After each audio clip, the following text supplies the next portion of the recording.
রাত এখন বাজে 10টা।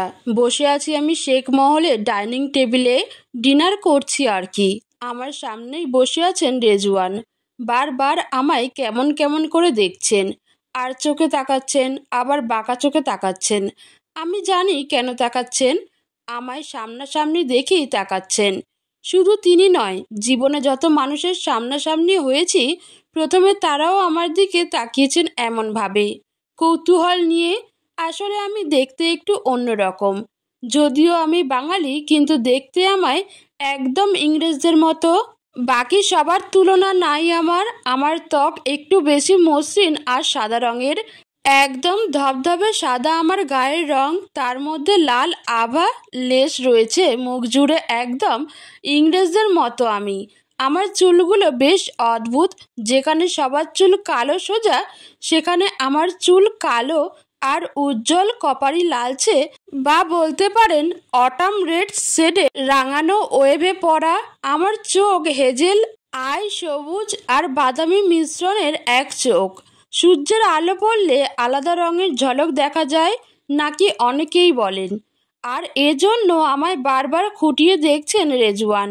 হা, পুরুষ মানুষ এমনই সুন্দর রমণী দেখলেই চোখ সরাতে চায় না। অফিস থেকে রেজওয়ান 3টার সময় চলে এসেছেন বাড়িতে, আর আমি এসেছি এই একটু আগে। একটু আগে কেন?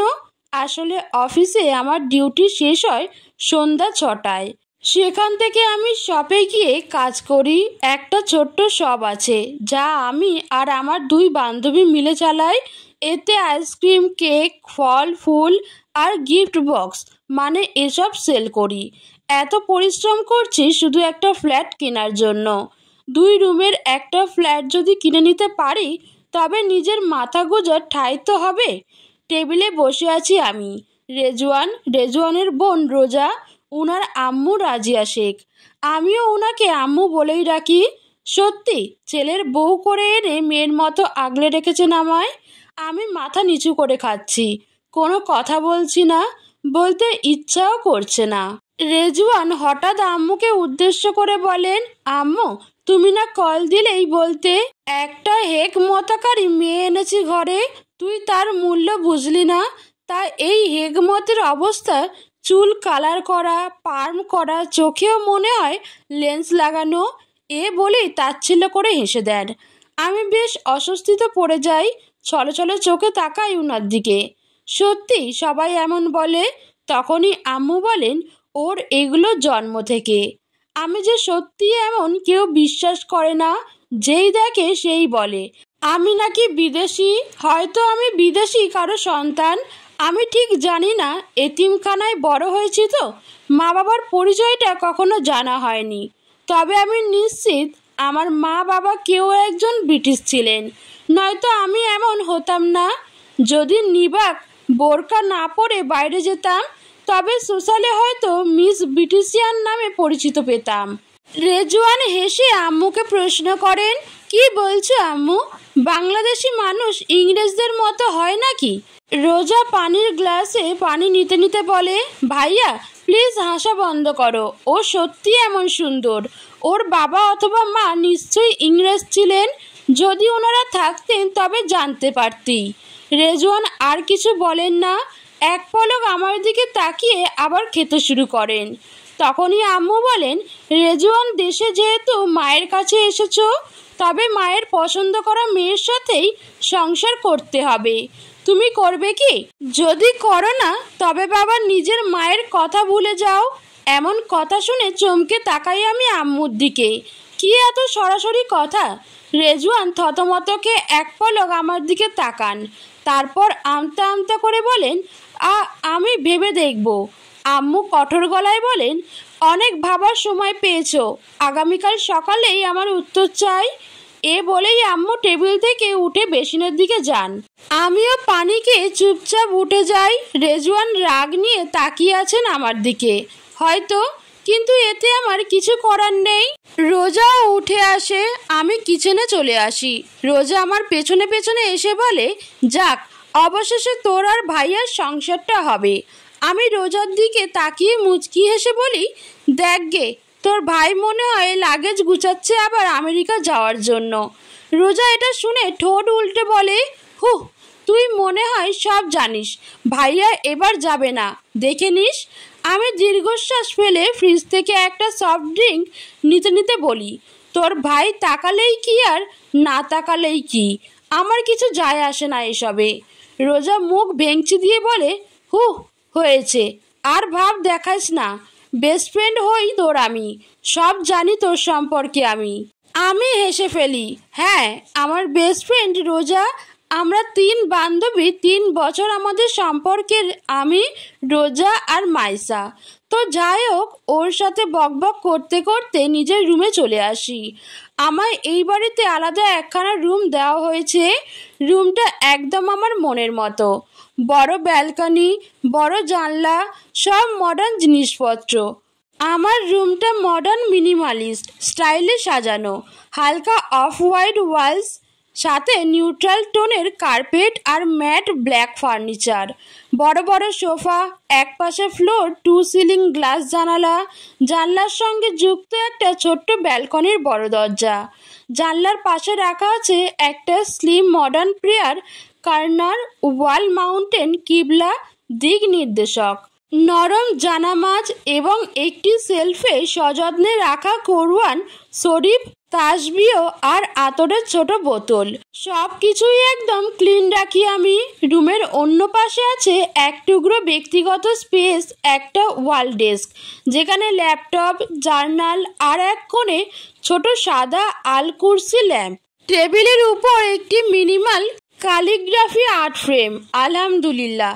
রুমে এসে অফিসের কিছু কাজ নিয়ে বসে পড়ি। আগামীকালই প্রজেক্টের সব বুঝিয়ে দিতে হবে রেজওয়ানকে, নয়তো কুত্তার মতো কাউ কাউ করবে। আজ সারাদিন আমার অসম্ভব কাটিয়েছে। একটা কুমির এই রেজওয়ান শেখ। আপনাদের তো পরিচয় দেওয়া হলো না। আমি নওরিন আর নুজা, বয়স 20, অনার্স 2য় বর্ষে পড়ছি। আমার ডাকনাম নুজা। জানি না নামটা কে রেখেছেন। ছোটবেলায় এতিমখানায় বড় হয়েছি। 12 বছর বয়সে অন্য এতিমখানায় মহিলা মাদ্রাসায় শিফট হয়েছি। অবশ্য সেটা আগের এতিমখানার হেড ম্যাডামই করেছিলেন। 14 বছর বয়সেই যে এতিমখানায় থাকতাম, সেই এতিমখানায় হেড ম্যাডাম আমায় নিজের মেয়ে বানিয়ে বাড়ি নিয়ে যান। ওনার স্বামী মারা গিয়েছিলেন, ওনার সন্তান সন্ততিও নেই। লাভ ম্যারেজ করেছিলেন বলে পরিবার থেকেও বিচ্ছিন্ন ছিলেন। আমি ওনার জীবনে যাওয়ার পর আমি ওনার দুনিয়া হয়ে উঠি।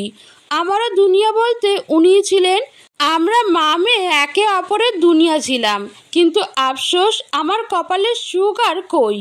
আমার বয়স যখন 18 তখনই আমার মায়ের ক্যান্সার ধরা পড়ে, কিন্তু আমি জানতাম না। আমার মা আমায় সুন্দর একটা লাইফ দেওয়ার জন্য ওনার বান্ধবী রাজিয়া অর্থাৎ আম্মুর সাথে কথা বলে সপ্তাহের ভেতর আমার আর রেজওয়ানের বিয়ে দিয়ে দেন। বিয়ের পরের দিন যেমন রেজওয়ান আমায় ত্যাগ করে চলে গিয়েছিলেন, তেমনই আমার মা, আমার দুনিয়া, আমার একমাত্র আশ্রয়, আমাকে ছেড়ে চলে গিয়েছিলেন। তবে তিনি জেনে গেছেন যে আমি সুখে আছি। সে থেকে আমার পড়াশোনা সব কিছুরই দায়িত্ব রেজওয়ানের মা নেন। তিনি তা পালন করেছেন, মেয়ের মতো রেখেছেন আমায়। আমি নিজেও কিছু করতে চাই বলেছিলাম, তাই ওনার অফিসে জব দিয়েছেন। আমি এই জব করে অল্প অল্প করে টাকা জমাচ্ছি নিজের মতো বাঁচার জন্য। কারণ আমি জানি রেজওয়ান আজ নয়তো কাল আমায় ডিভোর্স দিয়েই দেবেন। তখন আমি কি পরিচয়ে থাকবো এই বাড়িতে? আর ওনারাই বা কোন মুখে রাখবেন আমায়? জানেন, এই দুনিয়াটা বড় কঠিন, তাই নিজের পথ নিজেই খুঁজে নিচ্ছি। রেজওয়ান শেখ, বয়স 28। জানি না কি কাজ করেন, তবে এখন থেকেই তো সিইও শেখ সিস্টেমস। মা রাজিয়া শেখ, বাবা ইরমান শেখ, ছোট বোন রোজা শেখ, সে আমারই বয়সী। উনার নানা বাড়িও শেখ বংশ, উনার দাদা বাড়িও শেখ বংশ। তাই তো স্বামীর থেকে আলাদা থাকলেও রাজিয়া শেখ রয়েছেন। আর শেখ সিস্টেমসটা রাজিয়া শেখ আর তার পরিবারের, যার একমাত্র উত্তরাধিকারী রেজওয়ান শেখ। ওনার বাবা মায়ের আলাদা থাকার কারণ আমার জানা নেই, শুধু জানি আলাদা থাকেন। আমেরিকায় নাকি ইমরান শেখের অনেক বড় বিজনেস আছে। বিষয়টা সুন্দর, হাজব্যান্ড ওয়াইফ দুজনেরই মিলিয়নিয়ার বিজনেস পারসন। এসব ভাবতে ভাবতে কাজ করে নেই। প্রায় ঘন্টাখানিক বসে থাকায় পা জমে গেছে, তাই উঠে দাঁড়াই। ধীরে ধীরে ব্যালকনিতে যাই। বাইরে হালকা বাতাস দিচ্ছে। রাতের বাতাস আসলেই অনেক সুন্দর লাগে গায়ে লাগলে। আমার ব্যালকনিটা আধুনিকতায় ভরপুর। মাঝারি আয়তনের, চারপাশে কাঁচের রেলিং, যার ওপর সোনালি রঙের ধাতব ফ্রেম। মেঝেতে কাঠের টেক্সচারের টাইলস, যার রোদ পড়ে থাকলে চকচক করে। কোনায় রাখা আছে একটি ছোট্ট কাঠের টেবিল আর দুটি বোহেমিয়ার শৈলীর চেয়ার। এটি আমার বই পড়া বা বিকেলের চা পানের নিরিবিলি স্থান।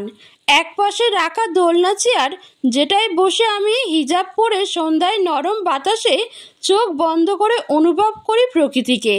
চারপাশে ঝোলানো রয়েছে সবুজ লতানো গাছ, কয়েকটা সাদা পটের মধ্যে গোলাপ ও তুলসী। এক কোনায় ছোট্ট একটা জায়নামাজ রাখা, পাশে রাখা কুরআনের খোলা একটি সুন্দর কাঠের রাহল। দেয়ালের ওপর আরবি ক্যালিওগ্রাফিতে লেখা আছে। ব্যালকনিতে যেতেই কানে আসে একটা গানের সুর। তাড়াতাড়ি চোখ পড়ে পাশের ব্যালকনিতে। ওমা, এত দেখি অন্ধকারের মধ্যে রেজওয়ান। উনার পাশের রুমটাই আমার। সেই সুবাদেই দেখা। উনাকে দেখলাম আকাশের দিকে তাকিয়ে গান গাইছেন, মন প্রাণ উজাড় করে গাইছেন। গানটা হলো oh bad boy missing with the boom boom, oh bad boy reading on the vroom vroom, oh bad boy missing with the boom boom, oh bad boy reading on the vroom vroom. আস্থা গফিরুল্লাহ, এসব কি গান?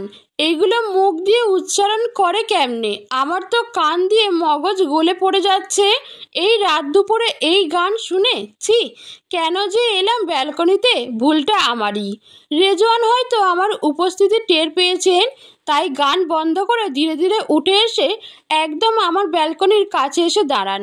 উনি কাছে আসতেই স্পষ্ট দেখতে পাই, ছি, কি নির্লজ্জ পুরুষ!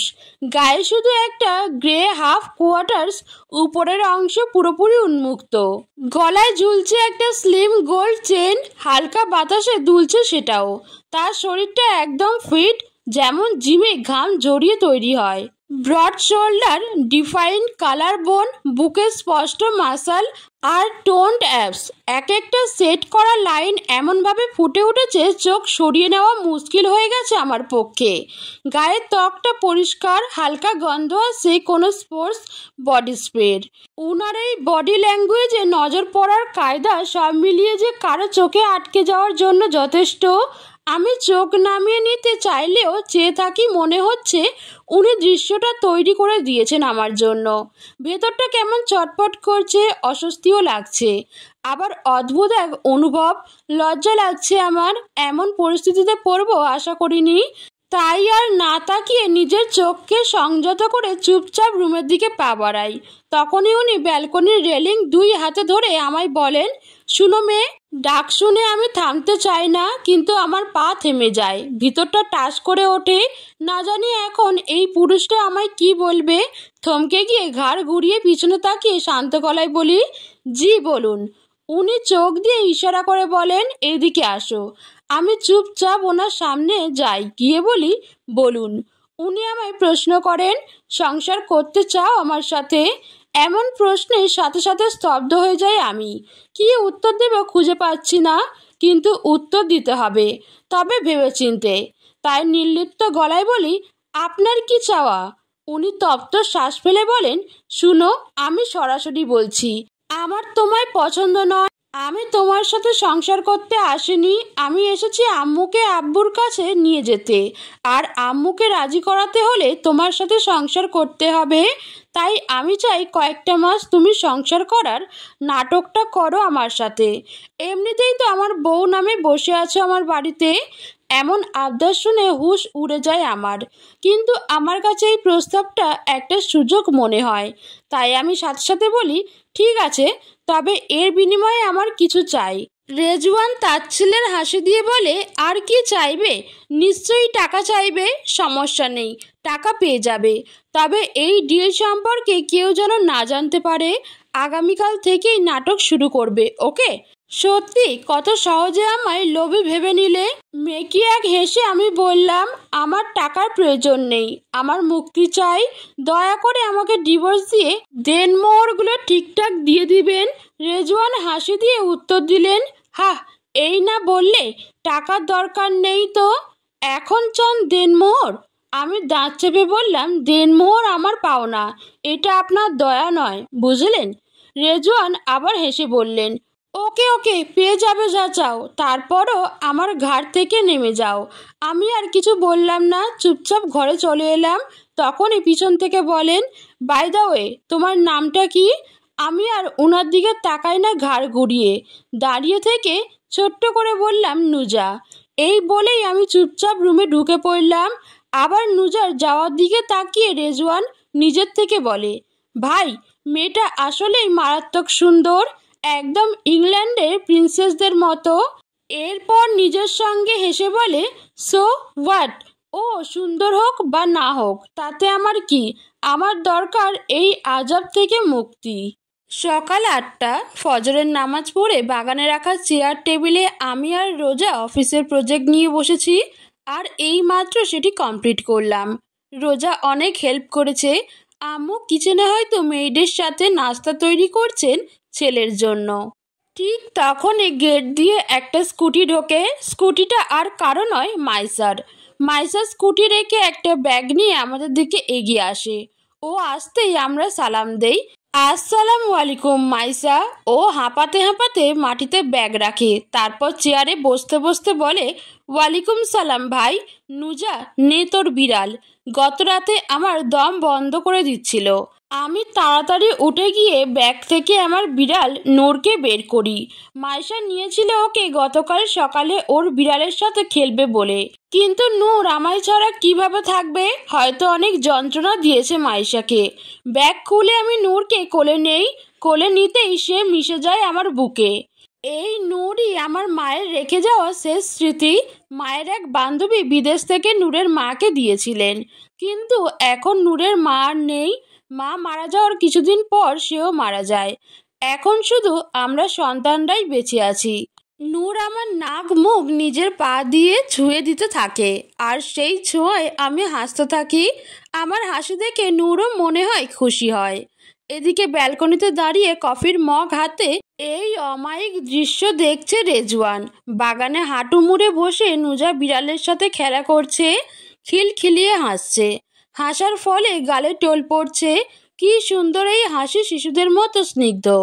রেজওয়ান নিজের চোখ বুজে নেয়, নিজেকে বোঝায়, কি দেখছো, মায়ায় পড়ে যাবে, আর দেখো না এই মেয়ে মারাত্মক। রেজওয়ান ব্যালকনি থেকে রুমে আসে, এসে দেখে ওর মা দাঁড়িয়ে আছেন রুমে। মাকে দেখে উৎফুল্ল চোখে প্রশ্ন করে, আম্মু তুমি এখানে? রাজিয়া উত্তর দেন, তুমি কি সংসার করবি নুজার সাথে? রেজওয়ান কিছু সময় চুপ থাকে, তারপর উত্তর দেয়, করব, তবে শর্ত আছে। রাজিয়া ভ্রুকুচকে বলেন, কি শর্ত?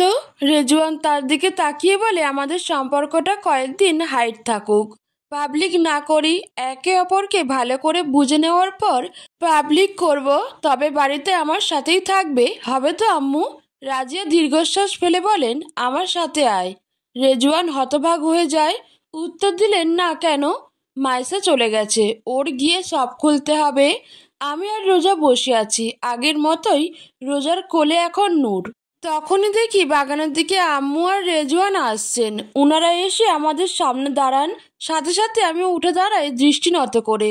আম্মু আমায় জিজ্ঞেস করেন, নুজা তোর সাথে রেজওয়ান থাকতে চায়, তুই কি চাস?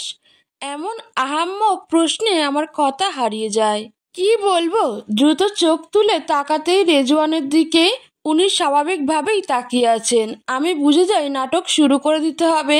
মাথা নাড়িয়ে উত্তর দিই, জি। আম্মু আবার বলেন, রেজওয়ান চাই তোদের সম্পর্কটা এখন পাবলিক না করতে, তোর কি মত এতে? আমি মাথা নিচু করে উত্তর দেই, যা ভালো মনে হয় করো আম্মু। আম্মু সাথে সাথে আমার মাথায় হাত বুলিয়ে দিতে দিতে বলেন, অনেক সুখী হবি তুই, দেখে নিস মা। আমি ঠোঁট টেনে অল্প হাসি হেসে সবার দিকে তাকাই। হা, সুখী হব? সুখ কি আছে আদৌ আমার কপালে? শেখ মহলের পার্কিং লটে দাঁড়িয়ে আছি আমি, সাথে আমার নূর।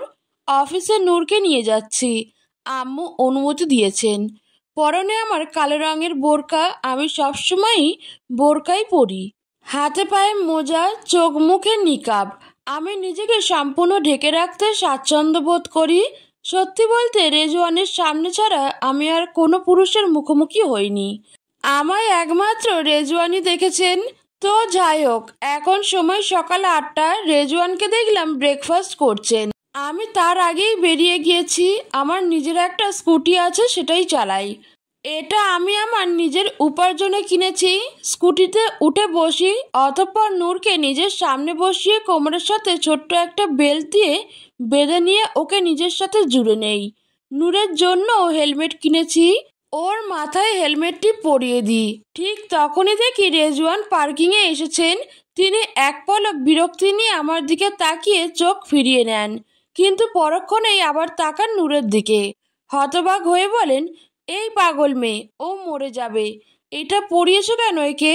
উনার কথায় আমি কোনো উত্তর দিই না, চুপচাপ হেলমেট পরে স্কুটি স্টার্ট দিই। সত্যি বলতে এই লোকটাকে আমার একদমই পছন্দ না। গতকাল রাতের চুক্তিতে রাজি হয়েছি একটা কারণে, তবে সেই কারণটা পরে বলবো আপনাদের। নুজা এমনভাবে ইগনোর করে চলে গেল, রেজওয়ানের বেশ রাগ হয়। গাড়িতে উঠতে উঠতে বলেন, দাঁড়া ব্রিটিশের বাচ্চা, একবার অফিসে যাই। অফিসে এসে রেজওয়ানকে প্রজেক্ট বুঝিয়ে দিয়েছি, কিন্তু উনি হাজারটা খুঁত ধরছেন। এটা বদলাও, ওটা বদলাও, এটা এমন করলে হবে, ওটা অমন করলে হবে। ইচ্ছা করেই এমন করছেন উনি, আমি জানি। বিশ্বাস করুন, গত 17 দিন ধরে অনেক কষ্ট করে এই প্রজেক্টটা নিয়ে কাজ করছি, কিন্তু উনি সব ঘুরিয়ে দিলেন। কি করব, তাদের হয়েই তো কাজ করছি, তারাই তো এমন করবে, তাই না? ইস, যদি কোথাও চলে যেতে পারতাম সব ছেড়ে, তাহলে কতই না ভালো হতো। কিন্তু এখনো সময় হয়নি। চুপচাপ কাজ করে সব ভুল ত্রুটি ঠিক করে নিয়ে উনার কেবিনে গিয়ে নক করি। ভেতর থেকে উত্তর আসে কাম। দীর্ঘশ্বাস ফেলে দরজা খুলে ভেতরে যাই। দেখি উনি বসে আছেন আয়েশ করে চেয়ারে। আমি ধীর পায়ে এগিয়ে গিয়ে ফাইলগুলো উনার সামনে টেবিলের উপর রেখে বলি, স্যার দেখে নিন একটু। উনি ফাইলটা হাতে নিয়ে কিছু সময় তার দিকে তাকিয়ে থাকেন, তারপর টাচ করে টেবিলের উপর রেখে দেন। হঠাৎ এমন হওয়ায় বেশ ঘাবড়ে যাই আমি, কিন্তু তাও নিজেকে সামলে নিই।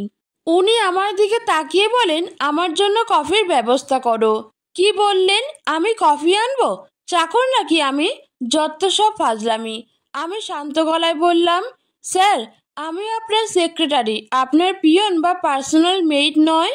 উনি এমন উত্তর হয়তো আশা করেননি, তাই দাঁত চেপে বলেন, ফায়ার করে দিব কিন্তু। আমিও সোজা উত্তর দিন। আমার এমন উত্তর শুনে উনি আরও রেগে গিয়ে বলেন, যেই প্রজেক্ট বানিয়েছো তা কিন্তু ডিসমিস করে দেব এক সাইনে। দেখুন তো কি পাগল, প্রজেক্টটা কি আমার নাকি যে আমি ভয় পাবো? আমি মুচকি এসে বলি, প্রজেক্টটা আমার নয়, আমার কোম্পানির, তাই যা ইচ্ছা করুন, আই ডোন্ট কেয়ার। রেজওয়ান এটা শুনে টেবিলে টাচ করে বাড়ি দিয়ে উঠে বলেন, প্রজেক্ট সাইন না করে ইনফরমেশন লিকের ক্যাশ করে দেই কেমন হবে? ছি, সামান্য কফির জন্য আমায় মির্জাফর বানিয়ে দিবে? আমি কঠোর গলায় বললাম, এতদিন এই কোম্পানির হয়ে সৎভাবে কাজ করার এটাই কি দাম? রেজওয়ান শয়তানি হাসি দিয়ে বলেন, তুমি সৎ কাজ করেছ নাকি অসৎ, তাতে আমার কিছু যায় আসে না। আমি চাইলেই কেস করে মিথ্যা মামলা দিয়ে দিতে পারি। Miss Nuja, sorry Mrs Nuja. আমি আর কিছু বলি না, চুপচাপ মাথা নিচু করে নেই। ভিতরটা বিষাদে ভরে গেছে। সত্যি, মানুষের হাতে ক্ষমতা থাকলে মানুষ কত কি না করে। মাথা নিচু করে উত্তর দেই, কফি আনছি। এ বলে চুপচাপ বেরিয়ে আসে অফিসের কিচেনে। কফি বানাতে শুরু করি। মন চায় যে কফির সঙ্গে 1 চামচ সাপের বিষ মিশিয়ে এই রেজওয়ান কিডটাকে দুনিয়া থেকে বিদায় দিয়ে দেই, কিন্তু তা আমার মতো মানুষের দ্বারা কখনোই সম্ভব নয়। কিচেনে আসার সময় নূরকে ডেস্ক থেকে নিয়ে এসেছি, ওর সঙ্গে কথা বলি, কফি বানাই। আমি বলি, ও বলতে পারে না, শুধু আমার দিকে চেয়ে থাকে, শুধু চেয়ে থাকে। আমি ওকে নিজের সুখ দুঃখের কথাই বলি। এই করেই দিন কাটাই। কফি বানিয়ে নিয়ে যাই রেজওয়ানের কেবিনে। কফি সামনে রেখে বলি, কফি। আমার পেছনে পেছনে নূরও রুমে ঢুকে পড়ে। এতে উনি আমায় আদেশ দিয়ে বলেন, আগামীকাল থেকে কোনো পশু পাখি নিয়ে আসা যাবে না আমার অফিসে, বুঝেছেন মিস নুজা? আমি মাথা নাড়িয়ে বলি, ঠিক আছে স্যার। আমি কিছুক্ষণ দাঁড়িয়ে থাকি আর উনি হাতিটা খপ খপ করে কফি গিলতে থাকেন। মন চাচ্ছে টাস টাস করে থাপড়িয়ে গাল কালো করে দেই। ফাজিল কোথাকার। এসব ভেবে যখন আমি নিজের মনে মনে ক্ষোভ মেটাতে ব্যস্ত, তখন হয়তো উনি আমায় ডাকেন, কিন্তু আমি শুনতে পাইনি। তাই এবার ধমক দিয়ে বলেন, এই কই থাকে তোমার মন? উনার ধমকে আমি আবারও জ্ঞানে ফিরে আসি। ইতস্তত করে বলি, না স্যার, কই থাকবে, এখানেই আছে। উনি আমার দিকে এক পলক তাকিয়ে বলেন, তা অফিসের সব মেয়েরা এত স্টাইলিশ হয়ে আসে, তুমি এমন প্যাকেট হয়ে আসো কেন? এমন প্রশ্ন শুনে গা পিত্তি জ্বলে ওঠে। এসব কেমন প্রশ্ন ভাই? আমি সোজা বলি, আমি কেমন কাপড় পরবো, কিভাবে নিজেকে ঢেকে রাখবো, সেটা আমার একান্ত ব্যাপার। এতে আপনি কেন এত কথা বলছেন স্যার? উনি চোখ রাঙিয়ে বলেন, আমি বলবো আমার ইচ্ছা, তাই আমি বলবো। আমি দীর্ঘশ্বাস ফেলে দাঁড়িয়ে থাকি। আমি শিওর হয়ে গেলাম এর মাথা নষ্ট হয়ে গেছে, নয়তো এমন কথা বলবে কেন? আমি স্পষ্ট করে বলি, আমি চাই না কোনো হারাম বা পরপুরুষ আমায় দেখুক স্যার, তাই আমি এভাবে আসি। এটা শুনে রেজওয়ান কিছুক্ষণ চুপ থাকেন, কি একটা ভেবে। তারপর আমার দিকে তাকিয়ে আর চোখে বলেন, তোমার এ নিয়ে কয়জন পুরুষ দেখেছে? আমি সোজা উত্তর দেই, আপনি। আমার এমন উত্তর শুনে উনি পাগলের মতো হাসতে হাসতে বলেন, তুমি কি আমার সঙ্গে মজা করছো? অফিসে কাজ করো, দুনিয়া খেয়ে নিচ্ছ, আর বলছো তোমায় আমি ছাড়া আর কেউ দেখেনি? এমন কথা শুনে আমি শান্ত গলায় বলি, স্যার, আমি নিজের সত্তার ওপর কখনোই মিথ্যা বলবো না। হ্যাঁ, প্রয়োজনে কাজের সূত্রে হয়তো অনেক পুরুষ আমার কণ্ঠ শুনেছেন, কিন্তু কখনোই কেউ দেখেনি। আলহামদুলিল্লাহ। আমার এমন উত্তর শুনে উনি চোখ মুখ শক্ত করে নেন। বুঝলাম, মনে হয় একটু হলেও বিশ্বাস করলেন হয়তো আমায়। রাত বাজে 10:30। এখন বসে আছি আমি রেজওয়ানের রুমের সোফায়। রেজওয়ানের রুমে কেন জানেন? কারণ আজ থেকে আমরা একসাথে থাকবো। আম্মু আর রোজা মিলে আমার সব কিছু রেজওয়ানের রুমে শিফট করে দিয়েছেন। বাড়িতে এসে এসব দেখে খুব বিরক্তি লাগছে, কিন্তু আমার কিছুই করার নেই। আমি শুধু চুপচাপ এসব থেকে মুক্তি পেতে চাই, আর কারো ঘাড়ে বোঝা হয়ে থাকতে চাই না। তাই তো বেহায়ার মতো পড়ে আছি। যদি কোথাও যাওয়ার জায়গা থাকতো তবে চলে যেতাম অনেক দূরে, ঠিক ততটাই দূরে যতটা দূরে গেলে কেউ আমায় খুঁজে পাবে না। চলে যাব ইনশাআল্লাহ, একদিন ঠিকই আমি হারিয়ে যাব। রেজওয়ান এখনো রুমে আসেননি। দেখেছি লিভিং রুমে বসে আছেন। আমি ল্যাপটপে অফিসের কাজে ব্যস্ত এখন, নয়তো কাকা করবে প্রজেক্টের জন্য। রেজওয়ান ধীরে ধীরে নিজের রুমে আসে। রুমে ঢুকতেই চোখ পড়ে নুজার দিকে। চোখ আটকে যায় ওর মধ্যেই। কালো একটা স্ট্রেট সালোয়ার আর খয়েরি রঙের হাঁটু অবধি টপস পরা, ব্ল্যাক আর শেড রেডের ওয়েভি চুলগুলো খোলা, কিছু চুল এসে পড়েছে মুখে। ফর্সা ত্বকে খয়েরি রং অসম্ভব মানিয়ে গেছে। চোখগুলো দূর থেকে বোঝা মুশকিল এগুলো সবুজ নাকি বাদামি নাকি নীলছে। এত সুন্দর এই মেয়েটি রেজওয়াব, এর মনে হচ্ছে 90 দশকের কোনো রাজকন্যা, যাকে কেউ একজন ভুল করে এই ঘরে রেখে গেছে। রেজওয়ান নিজের ভাবনা থেকে বেরিয়ে এসে নিজের গালেই এক চড় মেরে বলে, কি আলতু ফালতু ভাবছিস? রেজওয়ান রুমে এসেছেন। উনার দিকে এক পলক তাকিয়ে দেখি ধূসর রঙের টি শার্ট আর কালো রঙের হাফ কোয়ার্টার ট্রাউজার পরেছেন। হাঁটুর নিচ পর্যন্ত দেখা যাচ্ছে। লজ্জা নেই একটুও। একজন মেয়ে রুমে রেখে কেউ এমন পোশাক পরে? আর যাই হোক, উনি কাপড় পরলেই আর না পরলেই আমার কি? আমি ওনার দিকে তাকিয়ে ওড়নাটা মাথায় টেনে নেই, এরপর নিজের কাজে মন দেই। উনি আমার সামনে সোফায় এসে বসে ফোনের স্ক্রিনে একটা মেয়ের ছবি দেখান। মেয়েটা বিদেশি, বেশ সুন্দর দেখতে। আমি অবাক হয়ে ওনার দিকে তাকিয়ে প্রশ্ন করি, কে? উনি ফোনটা সরিয়ে নিতে নিতে বলেন, আমার বেবি গার্ল, মানে আমার গার্লফ্রেন্ড। কথাটা শুনে মনে কোথাও যেন খচ করে ওঠে, কিন্তু তাও ডোন্ট কেয়ার ভাব নিয়ে বললাম, তো আমি কি করব? রেজওয়ান একটু নড়ে চড়ে বলেন, তোমায় দেখালাম কারণ আমি চাই না তুমি আমায় ইমপ্রেস করার চেষ্টা করো। তোমার সৌন্দর্য দিয়ে আমার গার্লফ্রেন্ড আছে, আমি দীর্ঘশ্বাস ফেলে বলি, আমার এত এক্সট্রা সময় নেই যে অন্য নারীর ইউজ করা পুরুষকে ইমপ্রেস করতে যাব। রাত এখন 1টা। রেজওয়ান ব্যালকনিতে দাঁড়িয়ে ফোনে কারোর সঙ্গে কথা বলছে। আরে ভাই, আমি বাংলাদেশে এসেই ভুল করেছি। ওই মেয়েটা আমার ঘাট থেকে না নেমে বরং আরও চেপে বসেছে। আমি বলেছি আমার গার্লফ্রেন্ড আছে, তাও কোনো প্রতিক্রিয়া নেই। কত অপমান করেছি, তাও যায় না। এক বিপদ সরাতে দেশে আসলাম, এসে আরেক বিপদ ঘাড়ে। ওপাশ থেকে একজন হাসতে হাসতে বলে, তুই যাই করিস ভাই, কিন্তু যার জন্য এসেছিস সেটা হতেই হবে, না হলে তোর বাপ ইরমান শেখের অনেক বড় লস হয়ে যাবে। কয়েক বিলিয়নের ব্যাপার, বুঝলি? রেজওয়ান আলতো হেসে বলে, আমি ওই হারামিটার খোঁজে আছি। আজ একটা সোর্সও পেয়েছি। এই মিশন সফল না হলে আব্বুর যেমন কয়েক বিলিয়ন লস হবে, তেমনই আমারও লস হবে ইয়ার। লোকটা হাসতে হাসতে বলে, তোরা বড় মাপের মানুষ, কালো টাকার অভাব আছে নাকি তোদের? রেজওয়ান শয়তানি হাসি দিয়ে জবাব দেয়, এই কালো টাকা তো আর নিচে নিচে চলে আসে না, আনতে তো হয়। আরও কিছু কথা বলে ফোন রেখে দেয়। তারপর রুমে আসে। রুমে ঢুকেই শুয়ে পড়তে যায়, কিন্তু চোখ আটকে যায় সোফার দিকে। সেখানে শুয়ে আছে নুজা। রেজওয়ান নুজাকে সোফায় থাকতে বলেছে। নুজাও কোনো কথা না বাড়িয়ে থেকেছে। নুজার কোলে পেল উল্টে শুয়ে পড়ে আছে ছোট্ট বিড়ালটা। দুজনেই গভীর ঘুমে। এদের দুজনকে ঘুমাতে দেখে মুচকি হেসে ওঠে রেজওয়ান, তাও নিজের অজান্তেই। আসলে এই ওদের ঘুমানোর দৃশ্যটা এতটাই সুন্দর যে যে কারোরই ভালো লাগবে, ইভেন ভালো লাগতে বাধ্য। তাই তো নুজাকে দু চোখে দেখতে না পারা রেজওয়ানও তার ঘুমন্ত চেহারা দেখে নিজের অজান্তেই হাসছে। রেজওয়ানের হঠাৎ করে মনে খোরক জাগে। একটাবার নুজাকে কাছ থেকে দেখতে, তাই ধীরে ধীরে এগিয়ে যায় সোফার দিকে।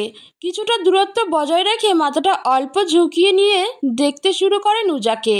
নুজার চোখ বন্ধ, চোখের পাপড়িগুলো অসম্ভব সুন্দর কালো ঘন, যা অল্প অল্প কাঁপছে। ফর্সা মুখে লালচে লেশ বয়ে আছে। হালকা কুকড়ানো কালো আর লাল রঙের মিশ্রণে ঘন চুলগুলো অসম্ভব সুন্দর আর সবার চেয়ে আলাদা। কপাল ছুঁয়ে পড়েছে ছোট্ট বেবি হেয়ার, নাকটা বাঁশির মতো। ঠোঁট দেখে মনে হয় কেউ গোলাপি আর খয়েরি রং মিশিয়ে সিরিঞ্জ দিয়ে ঠোঁটে পুশ করে দিয়েছে। এতটাই ভয়াবহ সুন্দর এই অধরজোড়া। চাঁদের আলো ব্যালকনির পর্দার ফাঁক দিয়ে এসে পড়েছে ওর মুখে, আর এতে আরও বেশি আকর্ষণীয় লাগছে নুজাকে। রেজওয়ান চোখের পলক না ফেলে অনেকক্ষণ তাকিয়ে থাকে নুজার মুখের দিকে। নিজের অজান্তেই হারিয়ে যায় নুজার চোখে মুখে। রেজওয়ান এক ধ্যানে মন দিয়ে বারবার মন ভরে পরখ করতে থাকে নুজাকে। এভাবে বেশ কিছু মুহূর্ত কেটে যায়। হঠাৎ নুজা অল্প নড়ে ওঠে। রেজওয়ানের হুঁশ ফিরে আসে। ছিটকে গিয়ে বেডে বসে পড়ে। নিজের বুকে হাত রেখে জোরে জোরে শ্বাস নেয়। দম বন্ধ বন্ধ লাগছে। ইস, কি খারাপ অনুভূতি রে। নিজেই নিজেকে জিজ্ঞেস করে, কি ভাবছিলি তুই রেজওয়ান? নারীর মায়ায় পড়া তোর জন্য নিষিদ্ধ। তুই ভুলে যাচ্ছিস তোর আসল সত্তা। কখনো ভুলে যাস না নিজেকে। এইটা বলে নিজেকে সামলিয়ে বেডের পাশে রাখা সাইড ওয়ার্ড্রবের ওপর থেকে এক গ্লাস পানি নিয়ে ঢকঢক করে খেয়ে নেয়। নুজার দিকে আর তাকায় না, কারণ তাকালেই শুধু তাকিয়ে থাকতে ইচ্ছা করে। আহা, কি ভয়াবহ পরিস্থিতি। এখন রাত 3:30। আমার ঘুম ভেঙে যায়। ঠিক 3:30 বাজে দেখলাম ঘড়িতে। এই সময়টাতেই প্রতিদিন ঘুম ভাঙে আমার। বিসমিল্লা বলে ধীরে ধীরে উঠে যায়। আমার উঠতেই নূরও উঠে যায়। উঠে দাঁড়ায়, গায়ে ওড়নাটা টেনে নেয়। বেডের দিকে চোখ যায়। রেজওয়ান ঘুমিয়ে আছেন অন্য পাশ হয়ে। এক নজর তাকিয়ে আমি পা টিপ টিপ করে কাবাডের দিকে যাই। আলতো করে অতি সাবধানে তা খুলে আমায় কাবাডের যে সাইড দেওয়া হয়েছে সেখান থেকে নিজের মিসওয়াক নিয়ে ওয়াশরুম দিকে যাই। ওয়াশরুমের দরজাটা খুলতেই হালকা লেমন মিন্ট গন্ধের একটা ঠান্ডা ঝাপসা এসে লাগে গালে। ওয়াশরুমটা মনে হচ্ছে কোনো 5 তারকা হোটেলের মতো সাজানো। মাঝখানে সাদা মার্বেল পাথরের বিশাল একটা বাথটব, যার চারপাশে গোল করে রাখা কিছু আরামো ক্যান্ডেল। কিছুটা জ্বলছে, কিছুটা নিভে আসছে। বাথটবের দুই পাশে আলাদা করে গ্লাস ঘেরা শাওয়ারের স্পেস দেখলাম। তা আবার আধা ঘোলা কাচের পানি জমে আছে। কিছুটা অস্পষ্ট হয়ে আছে ভেতরে স্টিলের শাওয়ার হেডগুলো। এক পাশে আবার আরেকটা দরজা, যেটা আলাদা করে টয়লেটের স্লাইডিং দরজা, স্মার্ট লক সহ। বাহ ভাই বাহ, এত কিছু! আবার ডান দিকে এত বড় একটা ইনবিল্ট ওয়ার্ড্রপ, তার উপরে সুন্দর করে সাজানো shampoo, body wash, essential oil, scrub, sponge এবং ছোট ছোট তোয়ালে। সব কিছু সুন্দর গ্লাস বোতলে রাখা, কালো ও সোনালি টোনে লেবেল দেওয়া।